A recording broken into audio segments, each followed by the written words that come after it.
We're ready on the left. As soon as you sit down, man.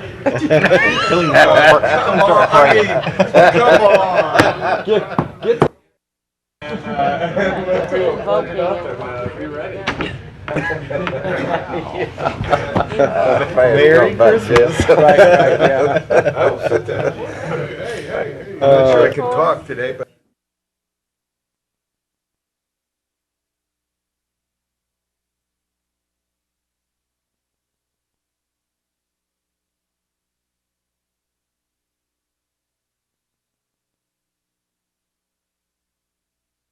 Unmute us.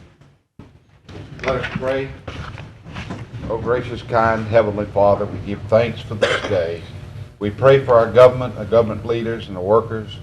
We pray for the citizens. We pray, God, then that we give us wisdom today to do your business about. And we ask these things in Christ's holy name this day. Amen. Amen. Let us all recite the pledge in unison. Pledge allegiance to the flag of the United States of America and to the republic for which it stands, one nation, under God, indivisible, with liberty and justice for all. All right. Thank you to Councilman Fleury for the invocation and Councilwoman Lynch for the Pledge of Allegiance. Madam Clerk, can you call the roll? Mr. Bradford? Present. Mr. Everson? Here. Mr. Jenkins? Present. Mr. Corbin? Present. Mr. Fleury? Present. Ms. Lynch? Here. Mr. Bowman? Is there a motion to approve the minutes of the administrative conference meeting? Mr. Chairman, you also have the special meeting and the regular December the 8th meeting.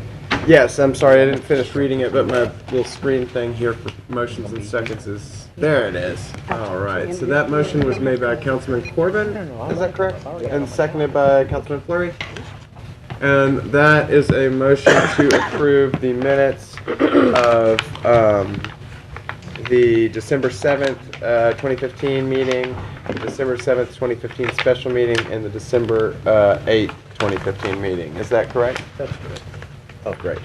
That is the motion, is that right? Okay, great. That's what we got. If everyone could cast your votes.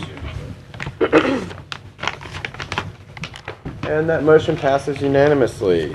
We are now under awards, recognitions of distinguished guests, and communications. Do any council members have any awards, recognitions, or communications at this time? Chairman, I recognize that Bishop Fred Caldwell Sr. Yes. It is. Yeah. How you doing, Bishop? Just want to recognize the Bishop. Thank you. Seeing no other comments? One more. What I you just got? want to recognize Bishop Caldwell, being I know all this today. I had to do that with upside. I couldn't let him get me and say I didn't recognize him while he was in there. We split it. You know, he got interest in my district, got interest in your district. All right. And Councilwoman Lynch. Yes, I want to recognize Bishop Caldwell as well. Oh. Well, and it looks like we have you signed up for public comments as well? I just got that there. Great. So they'll come a little later in the meeting, but if there's no objection, I don't mind if you want to come up now.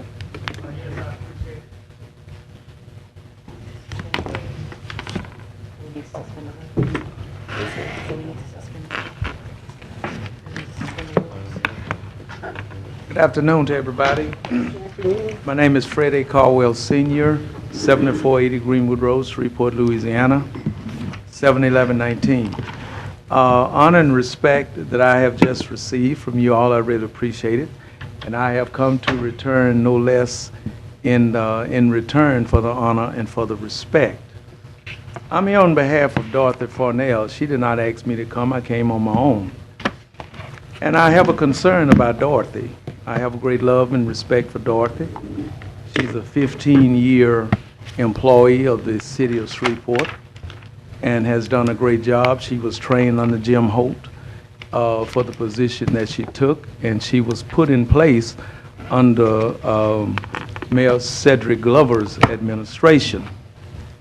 Well, back in October, I think some law officials, somebody came out on Shreveport Boxdale Highway, and she was abruptly removed from the property.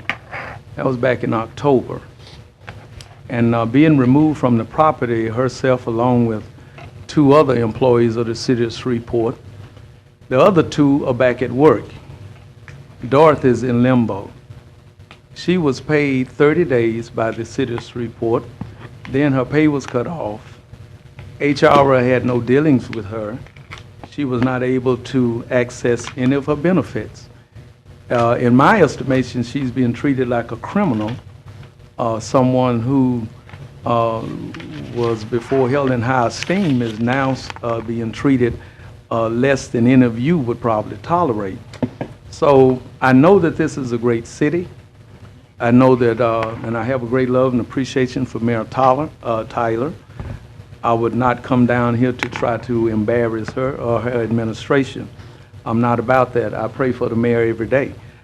We pray for you all at our church on a continual basis. I have a great love for Shreveport. I'm born and raised here. But it bothers me that the coldness and the aloofness of what has happened to Dorothy, it's just blowing my mind. And let me hasten to say also, I'm in line with the rule of law. I don't have a problem with that. And I think if people break the law, they ought to, be accountable to it. So I'm asking this council to take a deep look at what has happened to Dorothy Farnell, who seemed to not be able to get any answers about her plight. She is still employed with the city of Shreveport. She is not being paid. She has not been fired. She's in limbo. Dorothy was, I think, a department head or whatever that, comes out to be. And I'm saying to myself, as John Q. Public, my goodness, if this is the way people that are over departments are treated here in the city of Shreveport after 15 years, then I have to wonder, what are we doing down here? And so that's my concern. But do you think you've been able to express, the time's expired if you... I'm good. need to- Well, thank you so much. Certainly, it is an administrative matter. It's not something that the council has direct authority over, but we certainly hear your concerns, and thank you for sharing them with us. And, I think that the administration is the appropriate party to respond to those. So let me ask you a question. So the council has no say as to what happened to the people that are employed by the city of Shreveport? We don't have administrative authority. Do you have any? We have legislative authority. Well, what is your legislative authority? It's not with administrative matters. So we don't, we will, when the mayor makes an appointment, we're able to confirm or not confirm an appointment. But other than that, the council doesn't have any direct, authority over any hiring and firing decisions. So then I need to make an appointment to talk with the mayor? Yes. Okay, I do that. Thank y'all. Merry Christmas, everybody. Thank you very much. All right. And Councilwoman Lynch? I'm not sure if I should ask my question, or maybe I should ask it relative to what Bishop was just talking about. Do I need to do that somewhere down here, or can I ask it now?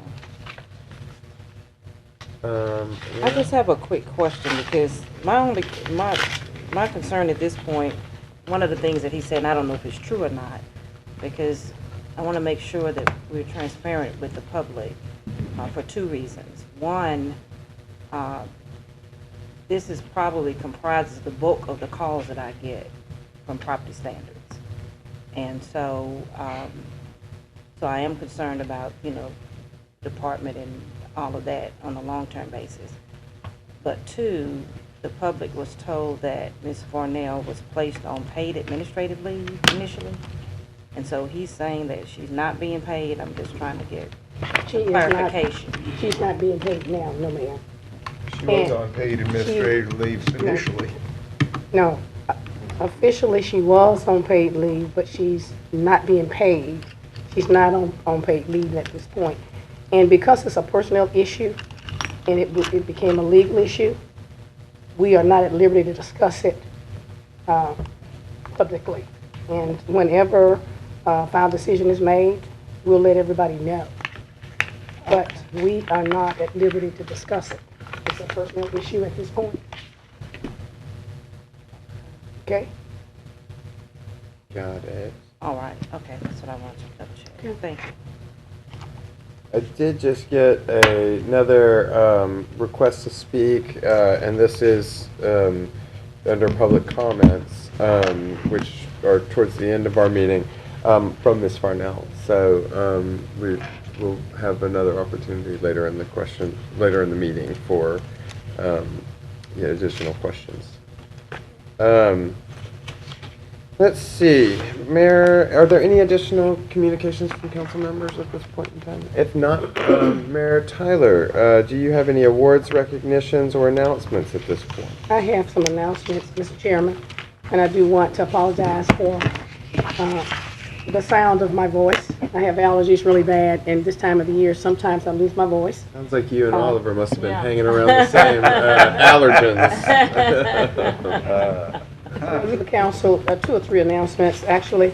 I want to send a hearty congratulations to Mr. Kenneth Berg, the principal of Cattle Career and Technology Center, and also Dr. Lamargo Ree, who is our superintendent, for receiving national accreditation for the machine shop program by the National Institute for Metalworking Skills.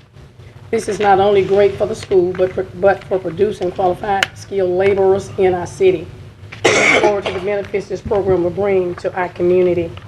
Today we had the pledge of joining Chief Scott Wolverton and Shreveport Fire Department when they made their donation of $39,000 to the Muscular Dystrophy Association. I want to again commend them for their commitment to serving this community and helping those that are in need. Thank you, Chief, for all that you and your department have done.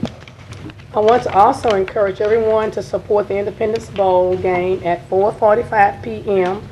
this Saturday, December 26th, by attending or watching on ESPN.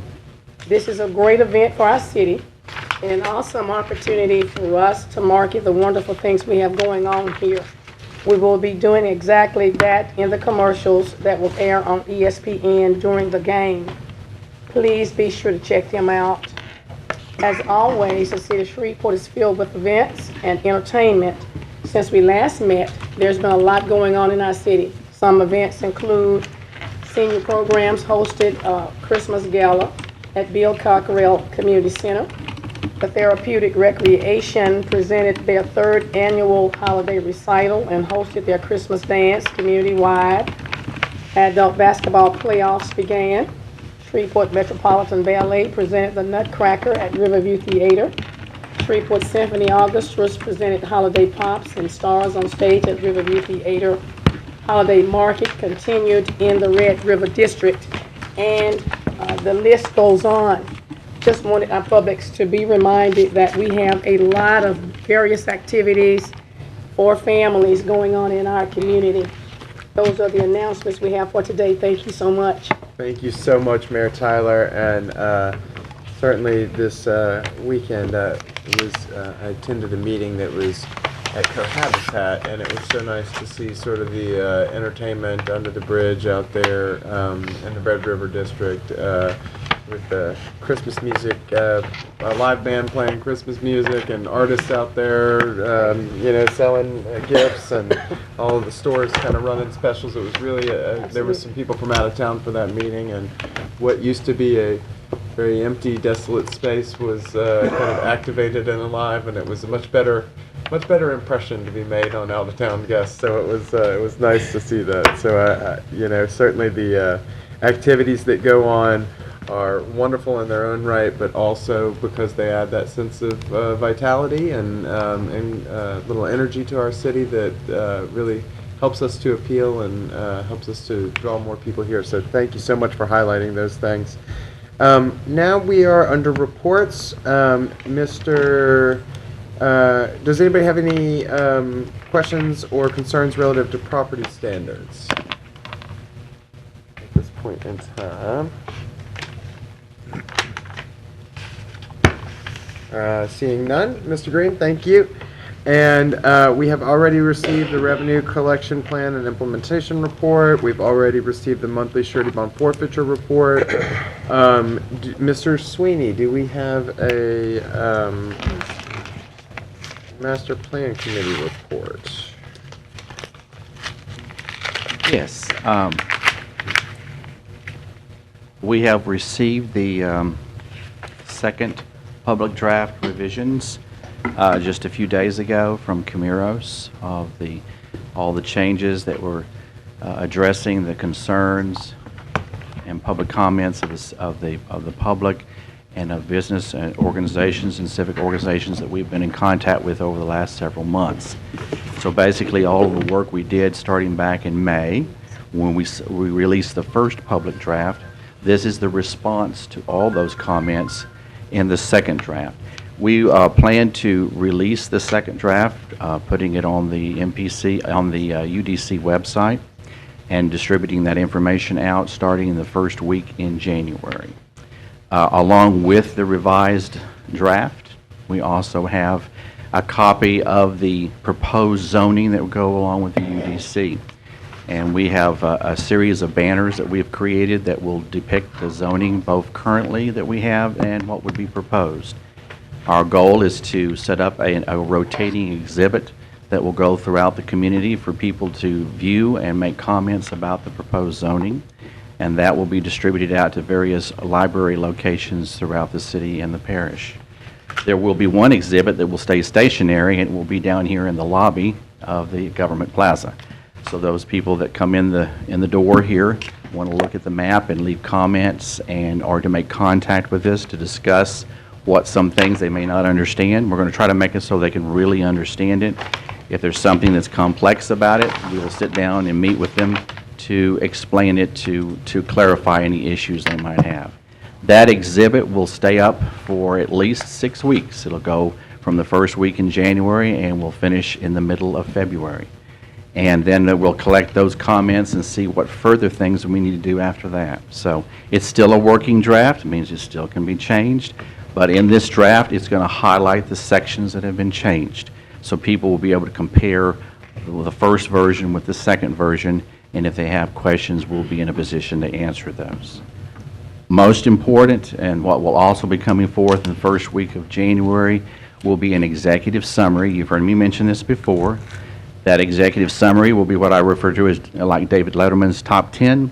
It'll be the top 10 issues that are still either outstanding or what has changed to make it better so that everyone can kind of get what I call a capsule version of the major components of this revised version of the UDC. And that's what we have planned. Any questions?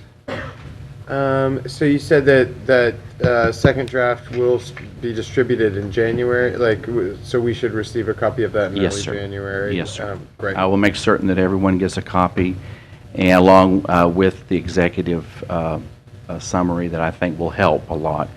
I mean, the document is huge to begin with, and not everybody will want to read it, but some people will be more interested than others, and that's fine. And so I thought for just most individuals who just want to hear the highlights, that the executive summary would at least guide them to where they need to look.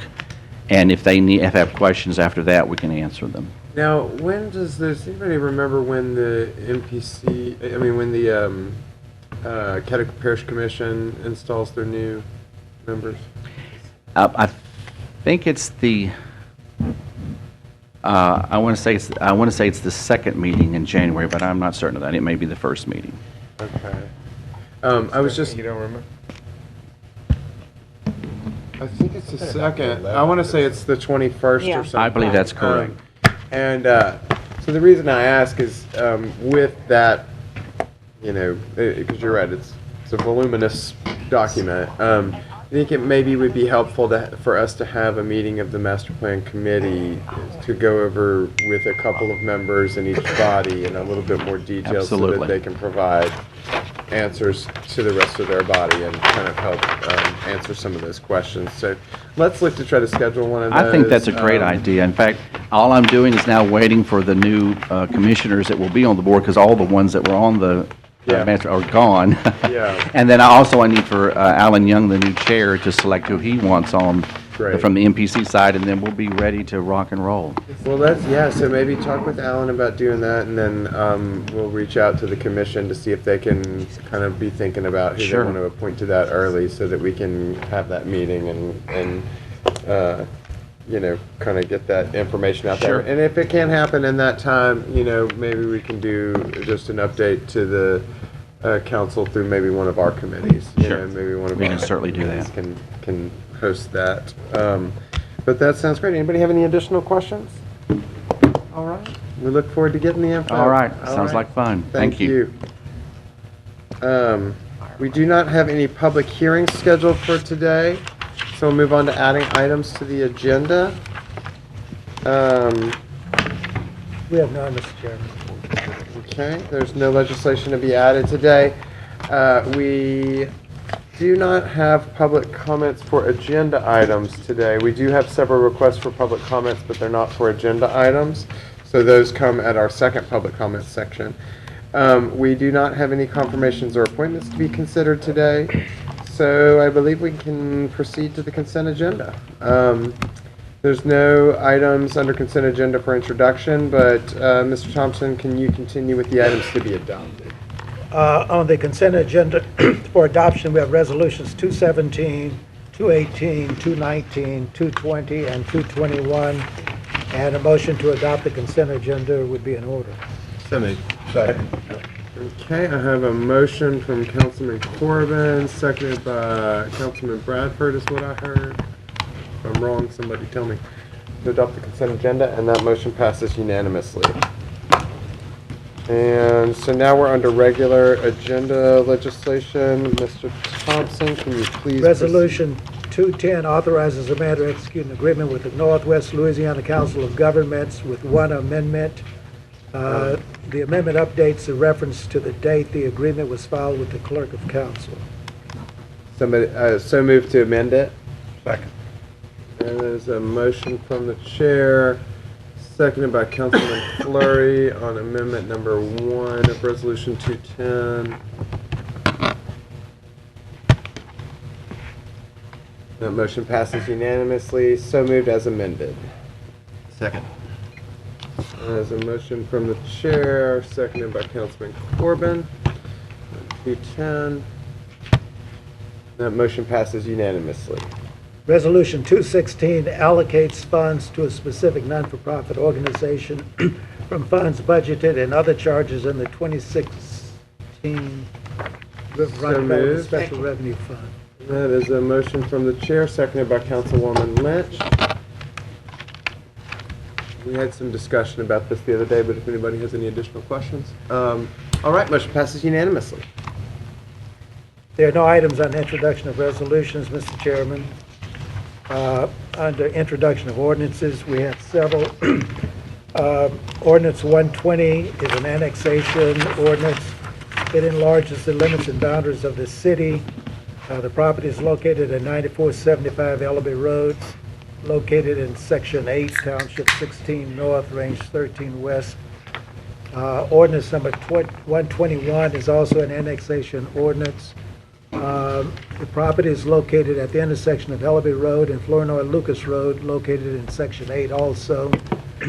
We have Ordinance 122, which amends the 2016 capital improvements budget. These are basically sewer amendments. Ordinance 123 is a zoning ordinance, C-101-15. It rezones property located on the northeast corner of Sycamore Street and Laurel Street from R3 Urban Multifamily Residence District to B1. And Ordinance 124, it rezones, it's a zoning ordinance also, C-109-15. It rezones property located 155 feet south of 5 Oaks Drive from R1D Urban One Family Residence District to B3. Is there a motion to introduce these? So moved to introduce. Second. Councilman Corbin, seconded by Councilman Jenkins. And motion passes unanimously. Mr. Chairman, we are now to ordinances on second reading and final passage. Ordinance 117 amends and reenacts Article 7, Division 4 of Chapter 90 of the Code of Ordinances relative to parking meters and parking meter technology. Mr. Chairman, this should be postponed.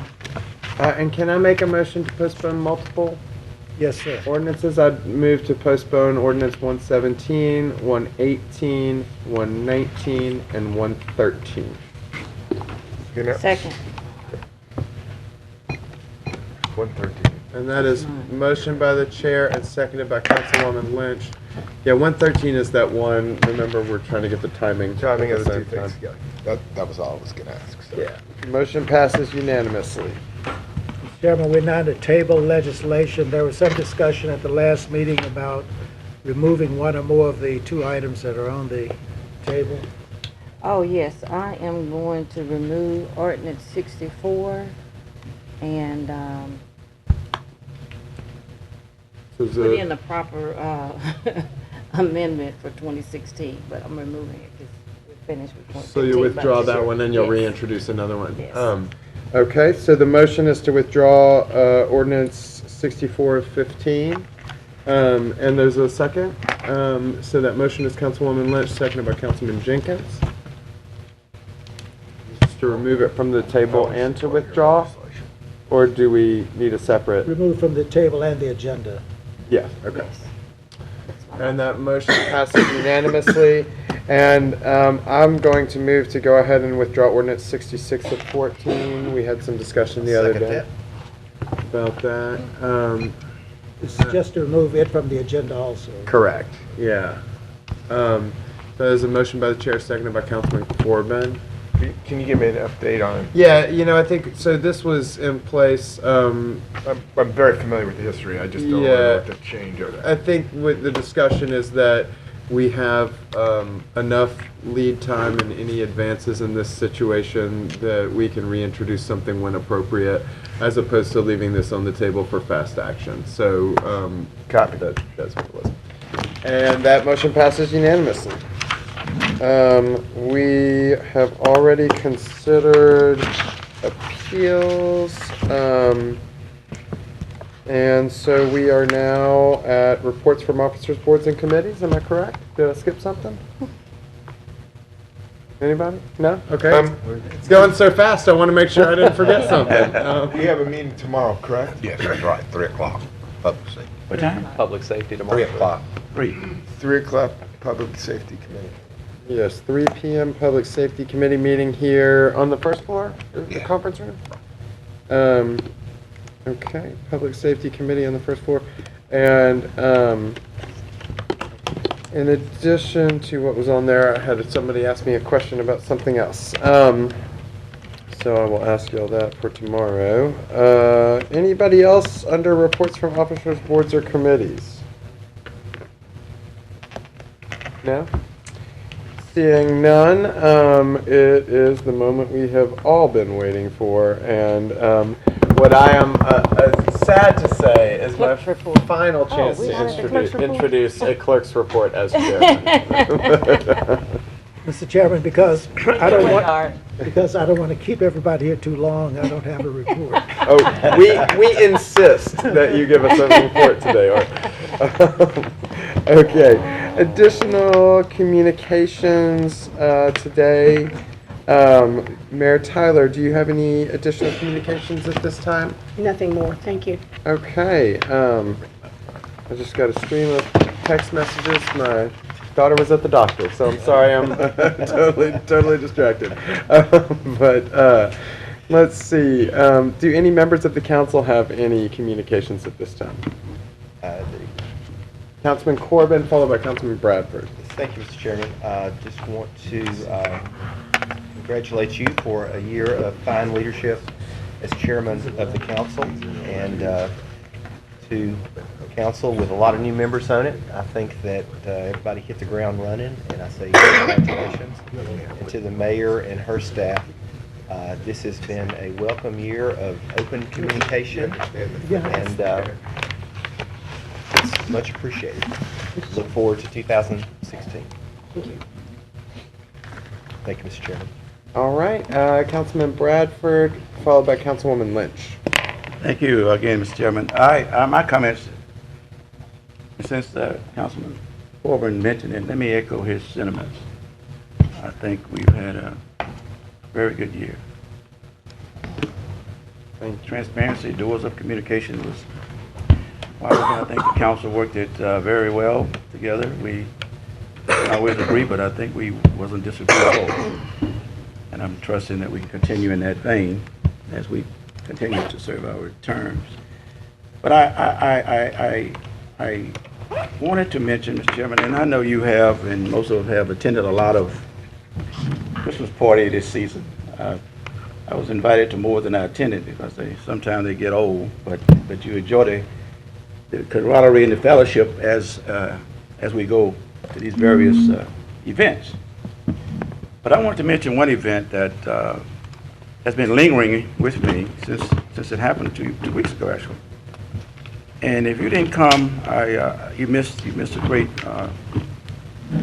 great fellowship, but you also missed a great speech. It was the NIP banquet put on by the Community Development Department. And the mayor was the speaker.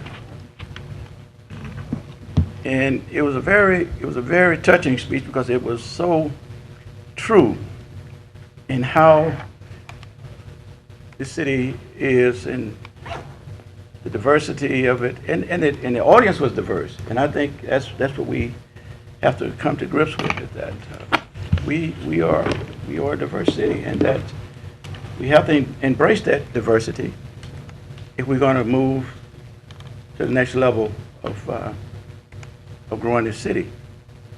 But she mentioned several things, but one thing she mentioned that I just want to highlight, Mayor, and I want to thank you for that speech. And did you record it? Because if we did, I want you to. I wish you could. I wish you could deliver that speech for the whole city to hear. And she mentioned how communities, neighborhoods, would be the catalyst of the change that this city needs. And she challenged the neighborhood groups that was there. And she challenged us who also was there. And I keep telling you that I'm sentimental to neighborhood groups because I came out of a neighborhood group. I came out of organizing neighborhoods. And I just believe that we have to be more aggressive in helping neighborhoods, more ready to lend a hand. Not necessarily a handout all the time, but a hand. And she reiterated that quite well. I just wanted to congratulate her for that. So if you got it, Mayor, just hold on to it, because I may call on an opportunity for you to deliver that. Thank you, sir. But I think the future of Shreveport is bright. And, Mr. Chairman, we wasn't exaggerating when we say that you served us well. You good. You trained us. You assisted us in confusions. Your knowledge of city government is to be commended. I don't know where we got all that knowledge from, but you're very up to speed on this stuff. So I wish you well as we proceed and move on in this next year. Thank you. Thank sir. you so much. I certainly appreciate that. Councilwoman Lynch. Yes, ditto, ditto, ditto. We have a new council baby too. I wanted to make sure that and I know the press release went out today, but I want to make sure for folks that are watching that we go over the trash schedule for this week. Who can do that for us? I mean, Mike. Mike, the trash schedule, the holiday schedule this week, and you can just come up and address it real quickly. Because I know some folks in my district are going to put some stuff out on the wrong day, and it's going to stay. I don't want that to happen, so that's... We put out flyers and those kind of things. I saw that with the little green tags they were putting on the Green tags we put on the doors. deals last time. Yeah, Okay, last week. basically what we'll do is we'll do Tuesday's pickup on Wednesday. let's see, and then we'll do Thursdays, we'll do Thursdays pickup on Wednesday, Fridays pickup on Thursday, and then we'll be back on schedule on Monday. All righty, and then in relation to the bulk pickup, I think I saw on the release that there would be none after Wednesday. None what? There will be bulk pickup Monday, Tuesday, Wednesday, but not Thursday, Friday, or Saturday. It'll go back. No, we'll go back to Monday, Tuesday, Thursday, Friday. Okay, so it'll be. So we'll be back on regular schedule on Monday. Okay. After but the holiday. This week, it'll just be Monday and Tuesday, I believe the release said. No, we'll pick up Monday, Tuesday, Wednesday, and Thursday. Okay. We'll just be picking up a day early. Okay, and the bulk as well? The bulk, where people. We'll schedule the bulk. Bulk's always scheduled out, so it'll be scheduled. It won't be on a particular day. Okay. All right, thank you. Thank you, Mike. All right, Councilman Bowman. Just want to piggyback, I guess, on what was said already. I appreciate the leadership from our chair, and that I received 3 emails and 3 phone calls relating to water and sewer, and they were all positive. Which we don't always get positive feedback, but I wanted to let Ms. Barbara know that we got 3. And that was a breath of fresh air. I sent you one, then I got the other 2, but I just wanted to let everybody know that some of the complaints that we're having seem to be going in the right direction, and I appreciate you. Thank you. Thank you, Chair. Always good to hear that. Mr. Chairman, can I follow up on and you reminded me, Councilman Bowman, I got a complaint. I think it was addressed, if you remember, about the water. Yes. But that individual and another individual was down at the payment center, I guess, right here. And there were some questions that those persons there couldn't answer.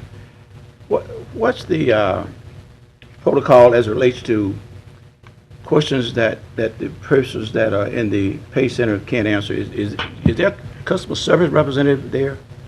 Barbara come up with water. Okay, thank you. Discuss it with you, Councilman.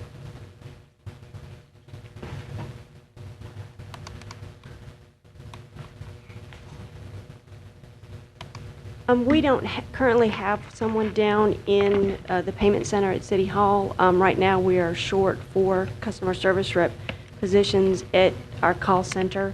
And as soon as we get those positions filled, we'll be able to bring someone back. We used to have someone here 3 days a week to help answer some of those questions, but we're short staff, and we're trying to handle the phone calls that we're getting in at the call center. So there is a possibility that one will be placed there in the near future? And is that the reason I'm hearing that the call center line is so busy is because you're short of operators? That's correct. Certain days of the week we're busier than other days. We're short-staffed. We're also implementing a new phone system that should help considerably. We're supposed to go live, I think, the 3rd week in January. Okay. That phone system will have more options up front. So we get a lot of phone calls that people just want their balance. They just want to know how much I need to pay, on my bill. Okay. So there'll be more options up front before they get to an actual CSR. We're adding more lines so they won't get the busy signal. We've been waiting for this for quite some time, and we're very excited, but we're supposed to go live, I think, the 3rd week in January. Great. You're aware of it and it's being addressed? Oh, yes, sir. We get, on our busy days, we get close to 1,000 phone calls. A day? A day. A slow day is 300 or 400 phone calls in a day. So it is very challenging. I understand. Thank you very much. I appreciate it. 1,000 phone calls. Gosh, if you think about that, that's like in a year, that's like 2 phone calls per citizen. And there are not that many. That's like 4 or 5 phone calls per water account. I mean, like, that's it's more than that. It's probably like 10 phone calls per water account, or more. But golly, that's a lot. And I know I have a person or two who are repeat callers. Those people who seem to every month they seem to have had another reason why their bill is late. So there are those regular ones, I'm sure. Are there any other requests for communications at this point in time? As seeing none, we'll move on to public comments. And I have 2 requests to speak for public comments. And we will call you up and you'll have your 3 minutes. And we'll start with Pastor Linus Mays. Oh, you are?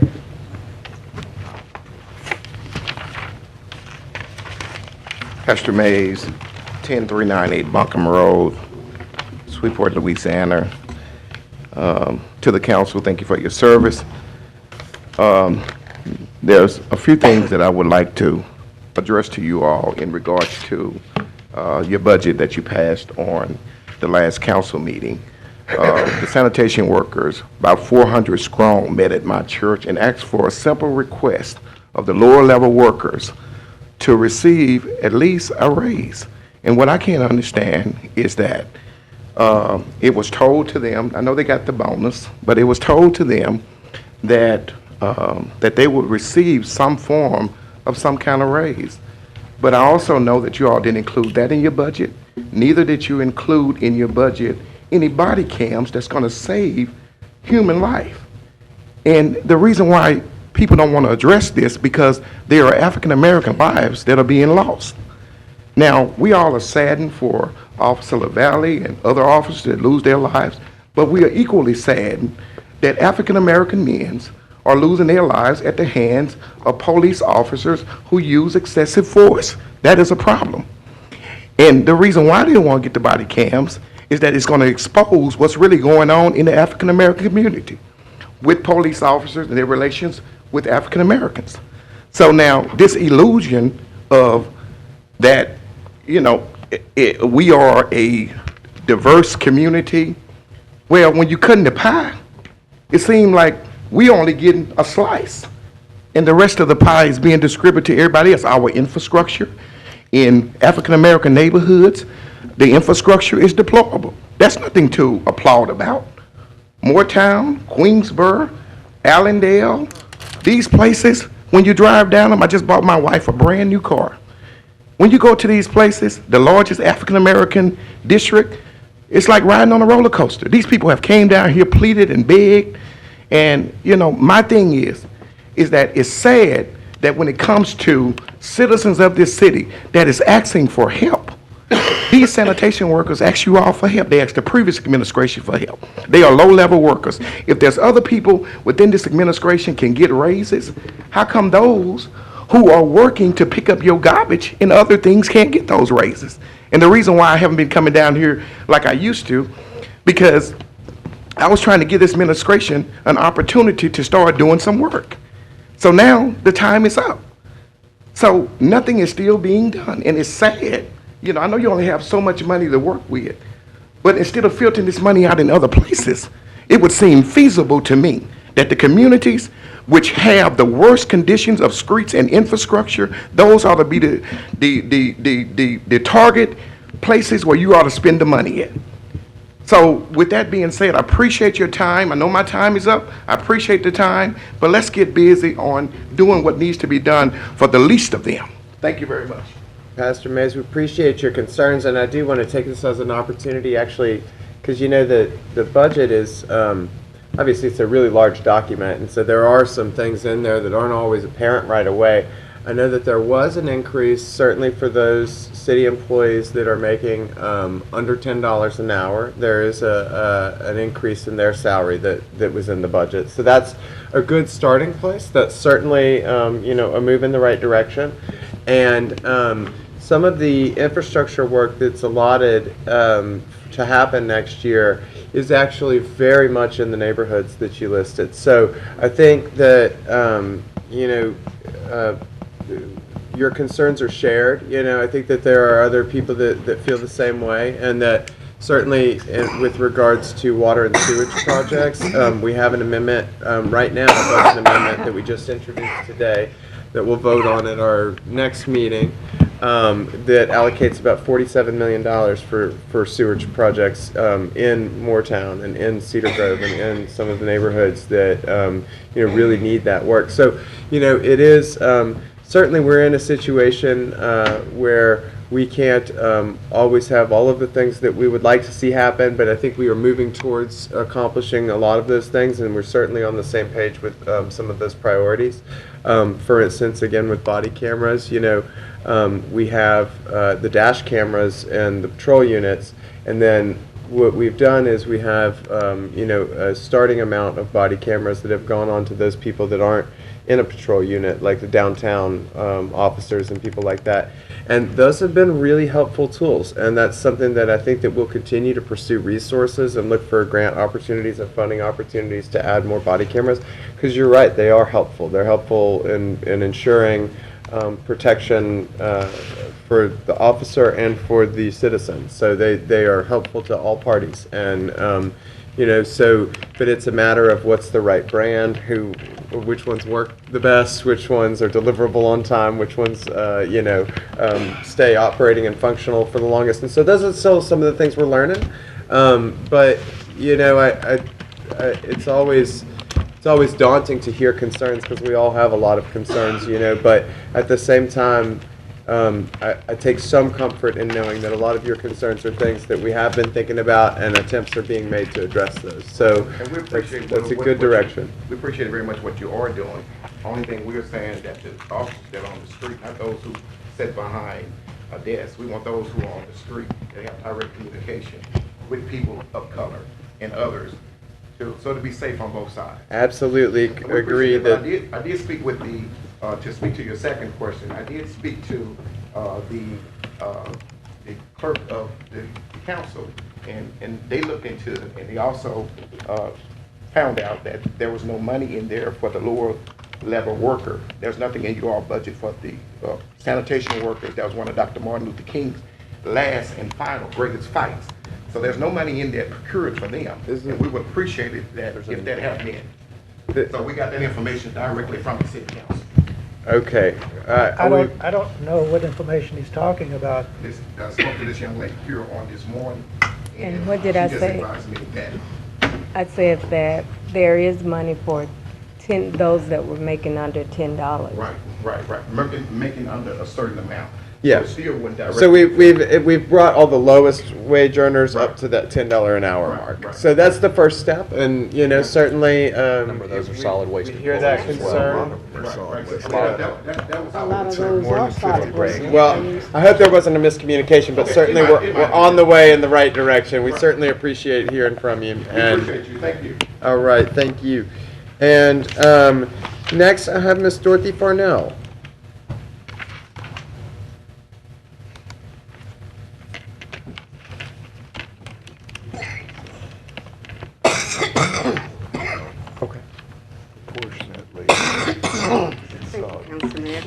Mayor and City Council. I am Dorothy Farnell. I'm the Director of Property Standards, City of Shreveport. I have been employed by the City of Shreveport for 15 years. In 2008, I was appointed as the Assistant Director of Administration for Property Standards under the directorship of Jim Holt. I was trained and handpicked by Jim Holt as his successor.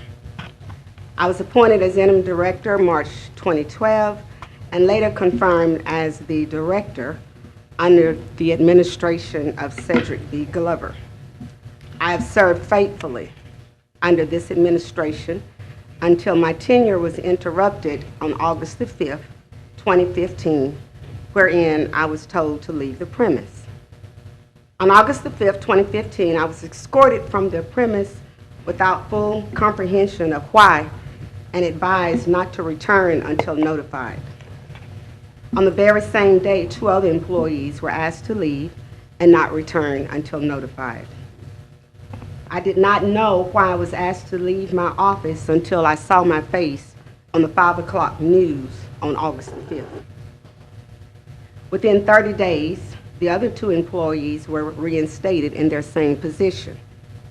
I have not been contacted by anyone in authority as to the date of my return to work. After this incident took place, the City of Shreveport placed me on administrative leave with pay for 30 days. On September 3rd, 2015, A letter was hand-delivered to my home advising me that effective September 3rd, my status had changed from administrative leave with pay to administrative leave without pay.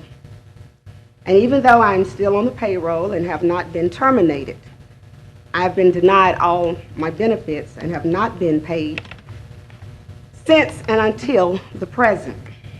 I contacted Human Resource, who told me to contact administration. I telephoned and left a message. On September the 10th, I sent a letter respectfully requesting to use my accrued vacation hours while on administrative leave without pay.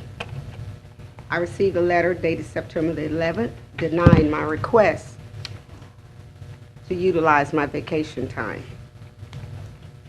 September the 4th, the Benefits Division contacted me regarding my medical and vision as it was being terminated.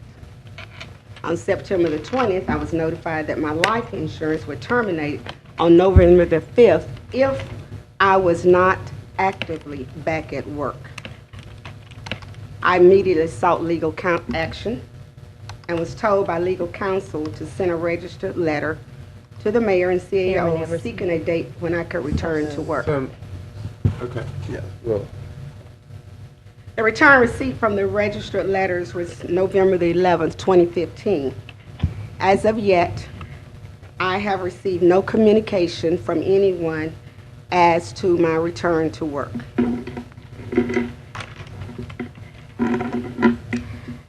As a city employee and a department head, no professional courtesy has been given me. I believe I am being unjustly treated. I have a love for this city and a heartfelt desire to serve. I work as unto the Lord. I have submitted myself for the Lord's sake to those who have authority over me, the mayor and this council, and I have worked diligently to enforce the ordinance of this city.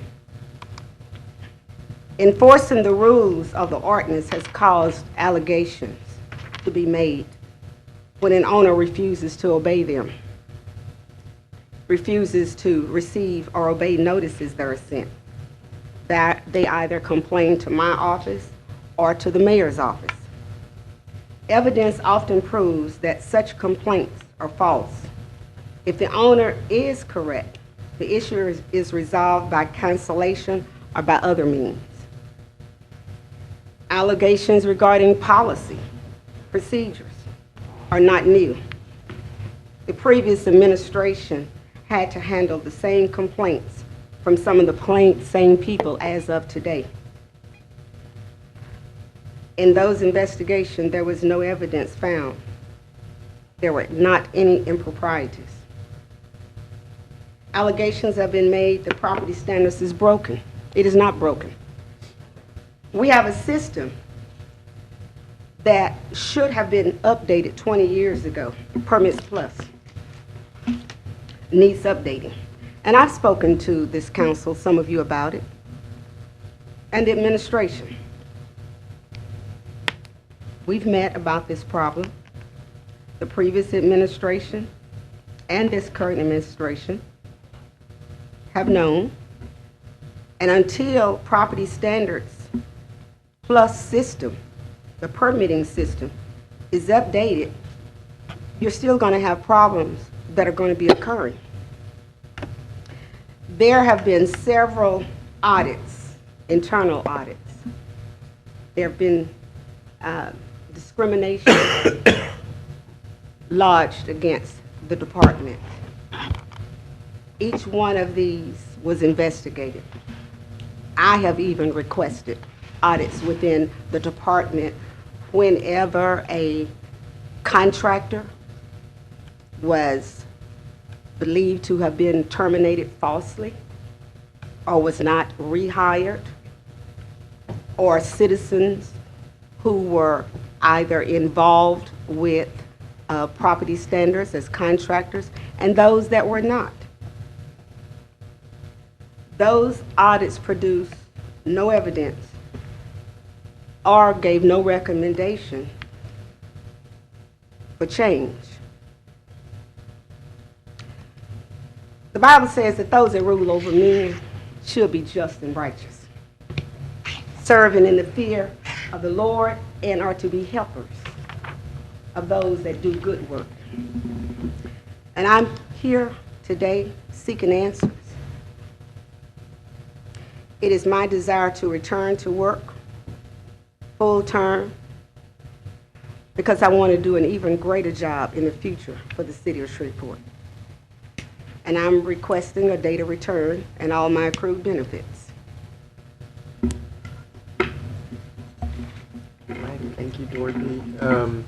Obviously, that's a matter we can't respond to. The administration is here, but... And I'm going to ask Secretary Bradford if he will just respond with a brief statement regarding the matter, because it is, again, a personnel issue.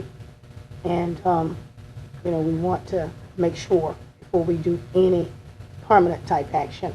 And I've been very sensitive to it. I just want people to know that because you may not know everything. And so, Attorney Bradford, will you? Yes, ma'am. Members of the council, I want to make no bones about this. Ms. Farnell is the subject of a criminal investigation. The administration has extended all courtesies available to it. We are allowing the law enforcement agencies as well as the district attorney's office to evaluate this matter. My office is also evaluating this matter. One of the powers that I'm empowered with under Section 8.03 of the Charter is the power of prosecution. So we are looking at all factors and facets of this investigation. The administration has given itself a timeline to the extent that it is being courteous and it is understanding the needs of this investigation. And so any further discussion of this matter is unadvised at this time, as well as any further discussions with Ms. Farnell regarding this matter until this investigation is concluded. Thank you. Man, I have one question for you, attorney. Sounded so official. Let me ask you this, and this is really a policy question because I'm not really kind of understanding. I know, like when the firemen went out from the, whatever it was, Fire Station 8 or what have you. Sure. People were on leave, paid administrative leave for an extended period of time until something else or whatever. Are the police and fire under something different than the rest of the Yes, ma'am. employees? Yes, ma'am. How does that work? Ms. Farnell is an unclassified employee. Okay. She does not operate under the same rules as the fire and police department, which are under civil service law. So therefore, they have different privileges under civil service law, which is a function of state statute, than unclassified employees within the city of Shreveport. Okay. And what's the difference between our paid administrative leave and unpaid administrative leave? And I believe HR gives you, as an unclassified employee, and you can chime in on this, Mr. Crawford, 30 days unpaid leave, or was it just extended as a courtesy? As an unclassified employee, they're an appointed employee. It's at the discretion of the mayor. Right, correct. Say that again? As an unclassified appointed employee, Okay. it's purely to the discretion of the mayor whether or not she places someone on leave or with pay or without pay, or for that matter, whether they hold the position or not. Okay. And the mayor is empowered to look at the totality of the circumstances Right. within what's going on with the investigation. Okay, and so that's somewhere down in our policy somewhere? Yes, ma'am. It's a procedure. As an unclassified employee, you serve at the pleasure of the mayor. And so the mayor has the power empowered under the charter to set policy, set direction, and also set obligations for the city of Shreveport. Gotcha. Okay. All right. Thank you. One other question, Mr. Attorney. Yes, sir. I mean, and certainly adhering to your recommendation that this president should remain as it relates to the details in the confidentiality of the mayor's preview. But we're dealing with someone's livelihood, and I'm wondering, if somebody can answer me, why wouldn't she be given the opportunity to access her vacation to assist her in her endeavors? Is that something that... I think that's a that very could be sensitive considered? question. I'll answer it to the best of my ability. You considered it? I need to discuss it offline because it is a legal matter. That's fine, I understand, Mayor, but I'm just saying, I would not want somebody not be able to have... I think to answer in a very sensitive way is that, again, this is a investigation both in policy and in criminal behavior. And so there are certain implications that arise with the results of both affect investigations. Yes. I understand.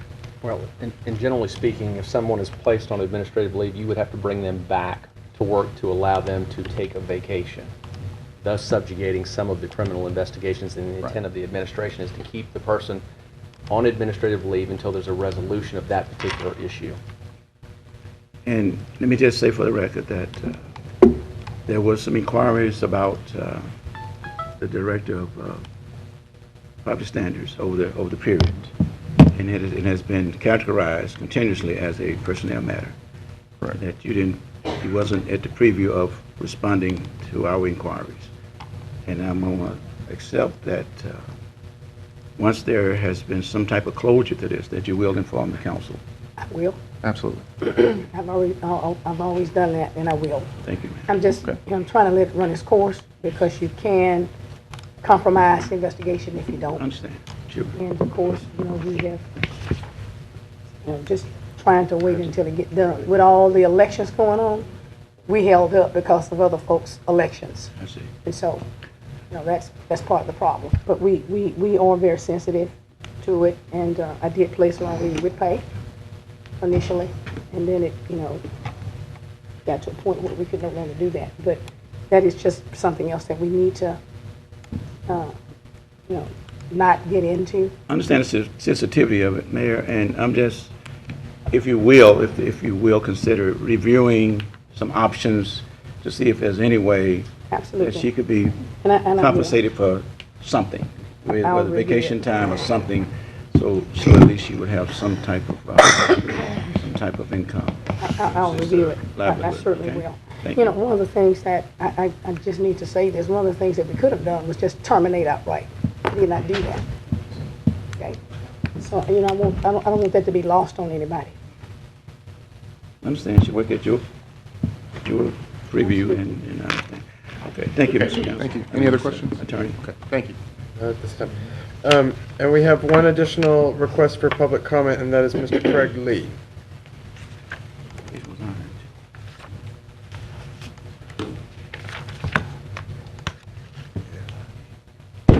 Good afternoon. Craig Lee, 1035 Eustis Street, Shreveport, Louisiana, in the great City Council District, District B. As you guys get ready to segue for your holidays and going into the new year, I wanted to put some food for thought on your minds, and also kind of like give you a homework assignment. We're getting ready for, of course, the Indy Bowl. Well, I don't know what they call it now, but it's the Independence Bowl, which I grew up with. But I've been taking a few field trips around the southern region, and I am probably the biggest proponent of tourism as an economic engine in Shreveport. Had a good opportunity to go up to Hot Springs, Arkansas 2 weeks ago. How many of you guys have been to Hot Springs? Okay, basically everybody. Hot Springs demographically is a town of about 40,000 people, roughly 80% white. And I found something very interesting. They have a parking garage, state of the art, that they built downtown Hot Springs. You know what the cost of that is to tourists? It's free. You know what the cost is to park downtown Hot Springs for 2 hours? It's free. Now, why is that? Hot Springs, you get over 4 million tourists a year. So that means Hot Springs, a town of roughly 39,500, roughly 40,000 people, gets more tourists than Shreveport, Bossier City combined. They don't have a football stadium. They don't have an NBA basketball team. They don't have an NFL football team. But what they do have is their natural resources, and they promote the hell out of it. They promote it throughout the entire world, and people come from throughout the world. We actually met some people from over in England who would come in for the baths, the hot spa baths. My homework assignment for you guys, so you can really understand where we're going, we have a potential industry if we can now find our brand. Shreveport has done so much, so wrong, for so long. We have Millennium Studios about to pack up $10 million plus project We had the Red River District, $25 million project. None of these things have paid dividends. And what has been happening, we've been trying to bring other things to our area instead of finding our brand, our niche that could actually be marketed on a national, international basis. So I want you all to think about this. As people start to get increases in pay, my premise coming out of corporate America is you don't get paid unless you bring revenues to the table. Ain't no revenues coming into the city of Shreveport new. And so that's why city workers that's on the lower totem pole can't get raises. That's why a lot of things that need to happen in the city can't happen. Mr. Chairman. Yeah, let him finish. That's why these things can't happen, because there's no expansion of revenues.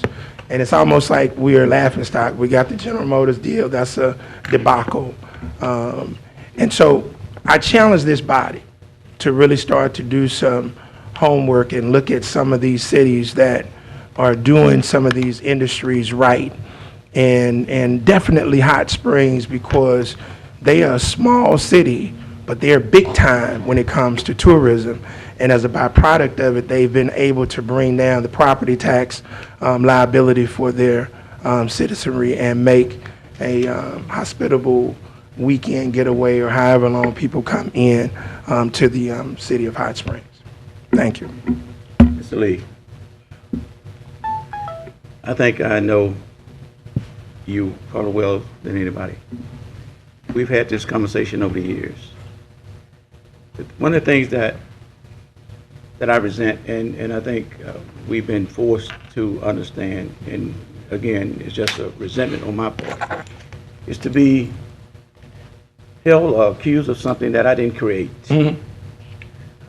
Time and time again, you know, this body, as well as this administration, only been on the job for, you know, coming on 1 year, and everything that is wrong has been piled on to us as though we created this 10 years ago.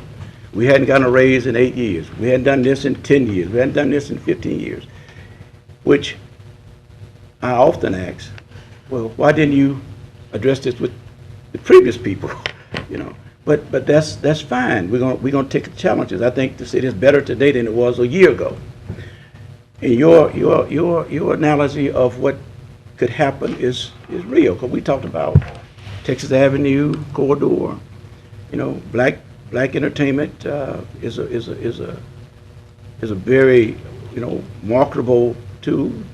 The second Atlanta, Shreveport could be a destination for that if we created such a vehicle to take us there. So we're not denying that those opportunities are there. I know they are, you know. And I think if we're going to grow this economy, tourism is, which should be a priority interest.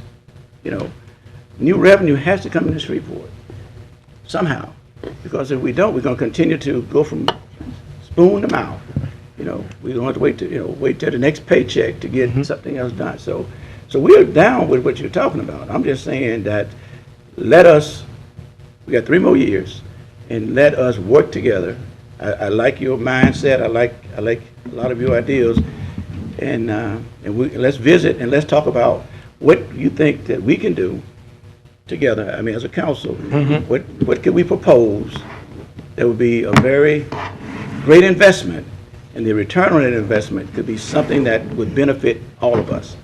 So let's look at that. I've been to Hot Springs, but you know, it was like 10 years ago. Yeah. So I'm not aware of the hotel. I mean, the parking garage. But I think there are other opportunities that if we, men and women of goodwill, could take out to the community and say, let's try this, and let's look at the return on that. And I think we can move forward with that. So I'm saying 3 more years from now, we're going to be better off than we are now.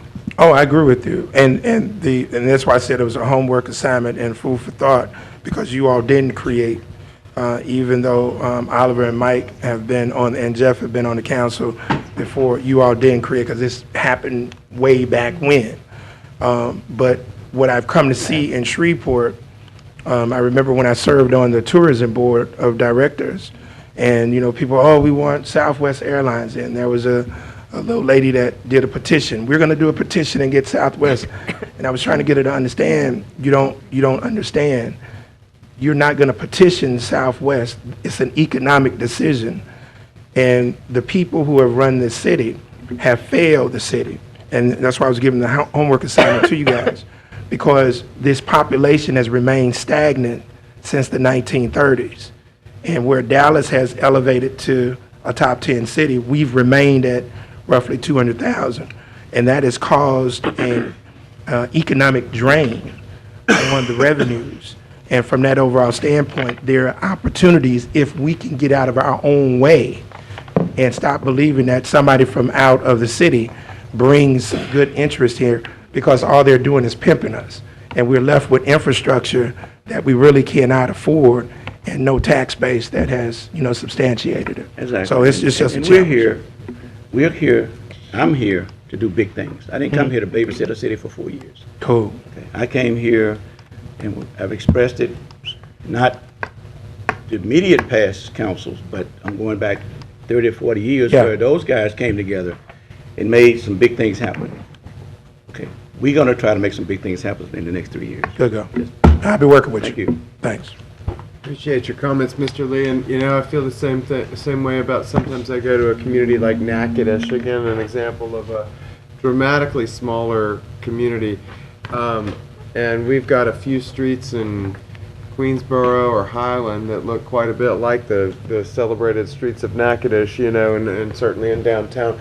The thing is, we've got a bigger area, but I think, like Mr. Lee said, a lot of our problem is a confidence and an identity problem, but I think that's something we're coming together on, and we're not going to get over it if we don't sort of talk about it a little bit, embrace who we are, have a younger generation. Sometimes what's nice about a younger generation is they don't worry about what the past thought of us. They just think what they think, and sometimes that lack of deference for the past can cause us to see things in a new light as well. So sometimes that's a really good thing, and certainly appreciate that. And if part of that challenge was to try to motivate me to go to Hot Springs, I might need a trip. So I might take that challenge. But no, I certainly appreciate that, Mr. Lee, and we thank you for coming down and sharing those suggestions with us. We are now, we have no more requests to speak, and so we will move on to the election of council officers. We only do this once a year. Oh, I'm sorry, I did have one. No.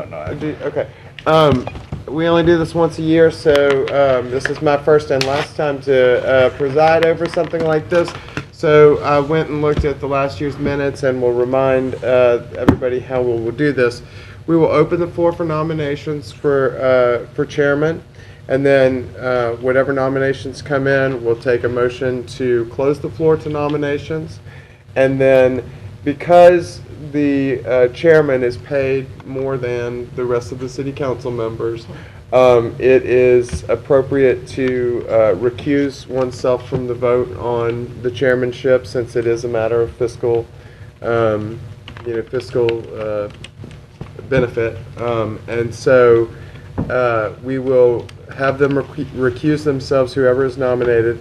Now, I don't know if we follow that same procedure for vice chairman, because vice chairman does not have a does not have an increased salary. But we will vote. In the past, what we have done is we have voted just in the affirmative, so no one votes against anyone. You just only vote once, and you vote for the candidate that you would like to see in that position. Have I summed it up correctly? I want to make sure Yeah. If there's more than one person nominated, you'll call out the name of the person to be voted for. He will open the voting, and council members will vote. Who want to vote for that person will vote. Then close it. We'll call those off. She'll close it and then open it up and vote again on the second person, and if there's a third person. Okay, great. All right, so I will accept a motion to open the floor for nominations. Councilman Fleury? Mr. Chairman, I nominate Willie Bradford. Okay, so we have got a nomination for Willie Bradford. Mr. Chairman. Councilman Bradford. It's probably not traditional for me to to do this as being nominated, but I would, if in order, nominate Council Lady Lynch. All right, Councilwoman Lynch. Are there any other nominations? We anticipate any more nominations? Okay, seeing none, I'll take a motion to close the floor to nominations. We've got a motion from Councilman Corbin, seconded by Councilman Bowman to close the nominations. And is there, okay, and that motion passes without opposition. Is this a request to speak now? We're in discussion, it's appropriate, yeah. I just want to make sure, I didn't know if it was an old one. Councilwoman Lynch, and if anybody else has requests, we're in discussion now. Let me say, I don't know if this was yesterday or maybe it was the day before yesterday. I just saw it on Facebook today. But Steve Harvey crowned he called the name, and eventually I guess she was crowned the wrong Miss Universe. I don't know if it was yesterday or the day before yesterday. It was last night. And I watched that about 3 times. It was bad. It was really embarrassing. But Stephen Harvey's not here today, but you may be potentially about to witness my Miss Columbia moment here. I just want to say that, and I think I've been an elected official now for 12 years, one of the longest serving female elected officials in this parish. And at no time have I, or will I, cut any deals with anybody to sell out my district for a title or for a position. I'm not going to sell out the black community for a title or a position. I'm not going to sell out city employees for a title or a position. And I'm not going to sell out my brother or sister for a title or for a position. I think that I have a 12-year record of service, particularly to my district, but also to this city and this parish. Regardless of what happens today, I am going to continue to be who I've been for the last 12 years. I'm going to continue to stand up for the people that I represent. My district is about 90% African American. It's a high needs district. It's a, poor and working class district, even more so than what I had on the, when I was a Cattle Parish Commissioner. And, a closed mouth doesn't get fed. And I am going to continue to advocate on behalf of the people that I represent. And so I don't want anybody to think that, regardless of how they vote, that I would be, upset or feel any kind of way about it.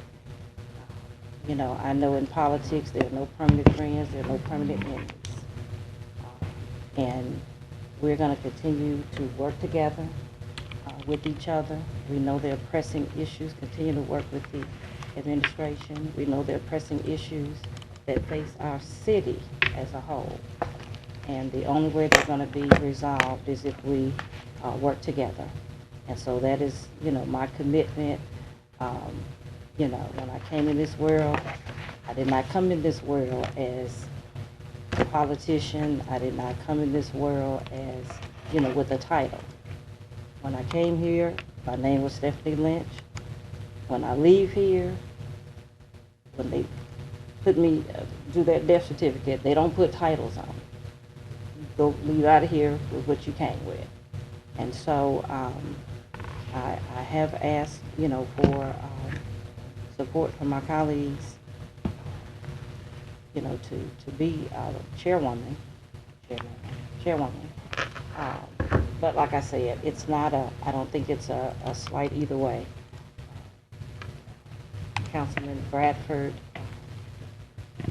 we've been in a lot of the same places together over the years, and a lot of the same fights for our community over the years. Probably at least the last 20 that I know of.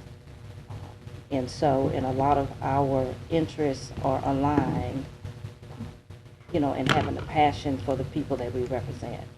So I don't think you can go wrong either way in terms of the direction, you know, of this council. So thank you. Thank you, Councilman Bradford. And let me express again the sentiments as Council Lady have expressed them. I have the highest regards for her. We have worked together within our communities for years. She brings strong voice for her people. And I told her prior to the day that the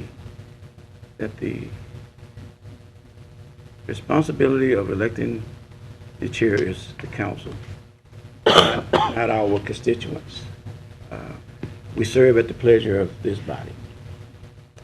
And that if I was nominated, I would not decline the nomination, because I will be serving at the pleasure of my colleagues.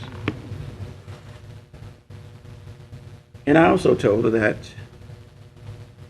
the council person from District A have not been council chair for 13 years, and that I would be proud to represent my district as the chair of the council. And again, you know, my evidence of nominating her expressed my commitment to her, and that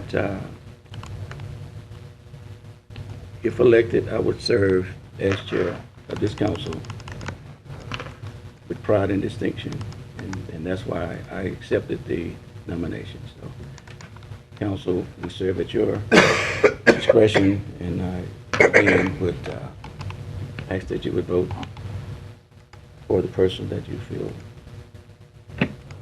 reflects what we want to do. Thank you.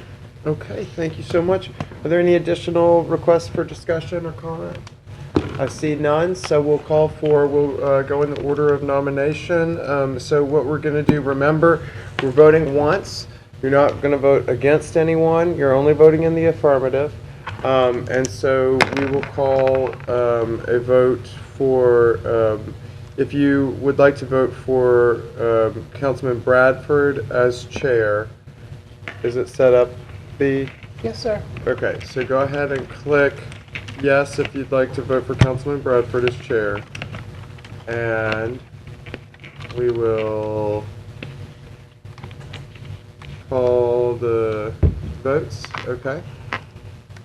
Looks like we've got 3.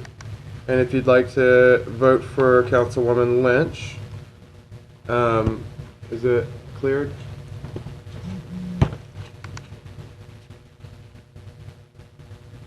And it looks like we have 2. So congratulations, Councilman Bradford, on your election. And we certainly.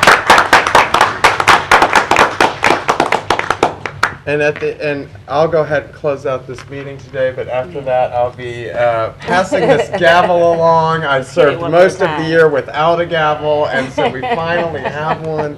So I'm happy to be able to pass it to either of you. And I'm proud to say that we had a good option to have 2 great candidates to choose from, and look forward to working with everybody. Of course, I'll be sitting right there next year, so I can answer any questions that may arise. So we are now moving into the nominations for vice chairman. Do we need a motion to open the floor to nominations, or we just I don't think you have to have that. open it? Okay, yeah, we're open for nominations. Chairman, I nominate James Floyd. All right. And are there any additional nominations? Seeing none. Move that the nomination. Okay, we've got a motion and a second. A motion from Councilwoman Lynch, seconded by Councilman Corbin to close the nominations. And that motion passes unanimously. So do we need to take a vote or we just, no? Great. Congratulations, Councilman Fleury, Vice Chairman. Well, if you'll give me just a brief moment of privilege, I don't have a long flowery speech because it is almost Christmas and I know we've all got stuff to do, but I sure have enjoyed being chairman and sure have appreciated the opportunity to work with all of you and to work with this administration in this first year of a new administration. Coming from my, in my second year on council, I feel like we were laughing the other day about who was the youngest member on council, and really, I feel like I may still be the youngest by like 8 years or so, but I feel like one of the senior statesmen of the of the group now. So it's been a while, but yeah, I have been around a minute, and it has really been enjoyable, and I just look forward to working with everybody. I know we've got a lot of great new energy and a lot of people who bring a lot of different perspectives and talents to the table. We've got an administration that takes a very different approach and is very, great to work with, and I see nothing but good things happening in the next few years. So I look forward to being a part of that, and I just appreciate the opportunity to have kicked it off this year. So thanks everybody so much, and with that, Chairman, I'm sorry. I would be remiss if I didn't express my appreciation to you all for the confidence you have given me in being chair. Absolutely. I'm not a Councilman Jeff Everson. With your knowledge and expertise in municipal affairs, but I pledge to do my best. And I will reserve any other remarks until the next meeting. You'll do a wonderful job, I have no doubts, and I can't wait to pass this to you, but for one last time, I'll say we are adjourned. Oh, yes. I tell you, it's a little bit of a weight off of, it's nice, but it's time consuming.